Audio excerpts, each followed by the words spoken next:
Hey everybody, Reuven Spolter here. We're starting today Masechet Eruvin, and I want to share some thoughts about Masechet Eruvin in general. I think there are some misperceptions about Eruvin that have really gotten me thinking, especially as I started learning the Mishnah yet again. So what is an Eruv? Well, let's look at Wikipedia. Wikipedia says an Eruv, literally mixture, also translated as Eruv, is a ritual halachic enclosure made for the purpose of following activities which are normally prohibited on Shabbat, specifically carrying objects from private domain to a semi-public domain, etc., etc. An Eruv is a ritual halachic enclosure. That's not only Wikipedia's definition, it is literally the dictionary definition. Eruv. Did you know that was a word? I don't know if it's a Scrabble word. An urban area enclosed by wire boundary which symbolically extends the private domain of Jewish households into public areas, permitting activities that are normally forbidden in the public on this Sabbath. These are wonderful definitions. The only problem is they're totally incorrect. I mean, colloquially they're correct, but technically they're incorrect. Says the Rambam. I'm reading in the Rambam the introduction. He writes at the beginning of Hilchot Eruvin. Umahu ha'eruv hazeh. What is this Eruv? And now you'll understand the word Eruv, mixture. How could a mixture be a boundary? And that's essentially the question we're going to ask. Hu sheyit arvu b'ma'achal echad shemenichim oto me'erev Shabbat. Sheyit arvu, the people in the enclosure. So the Eruv is, if you saw my introduction, I don't know, the introduction was, you have people in a chatzer, or people in a mavoy, a technical enclosure that's already enclosed. It's got walls. But the halacha says that the people in the walls, they have a joining chatzer, a joining courtyard. Let's say you live in an apartment house. You live in an apartment house. All the people in your apartment building, you share the same walls. On your floor, you share the same walls.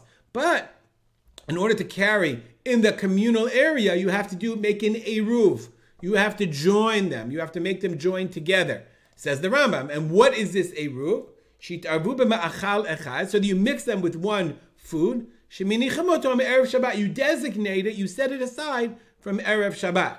Klomar, meaning, shekulanu me'uravim, ve'ochel echad lekulanu, we're all mixed together, and one food for all of us. Ve'ein kol echad mimenu cholek reshut mechavero, and none one of us holds back from my friend. Okay, Ella, keshem sheyad kulanu shava b'makom zeh shenishar lekulanu, just like our hand is equal. Very interesting. In this place, so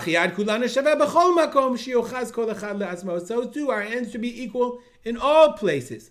So therefore, we leave the food in one of these houses. Let's say there are 30 houses, and therefore, it makes all of the areas that we share together communal areas. That's the definition of an Eruv. Now, in order to do that today, that's why we put up these imaginary boundaries. We put up boundaries that create these walls. In this picture, or where I live in Yad Binyamin, there's literally a fence around the whole place. We don't have to make an Eruv in Yad Binyamin. We make one in order to get to other places. But in many communities, in most communities around the world, in order to have the ability to have an Eruv, you have to create these imaginary walls. That's why you get these really interesting, you'll get messages, everyone who lives there, the Eruv is up. The Eruv is not up. The Eruv is in shul. It's probably a box of matzah that your rabbi designated before Pesach, which he does once a year.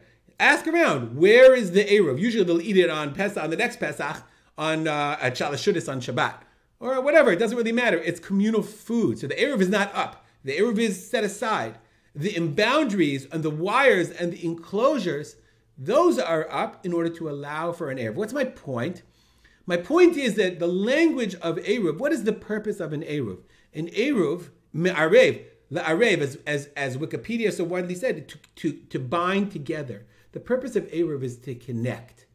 But what we've done is we've turned Eruv into the exact opposite.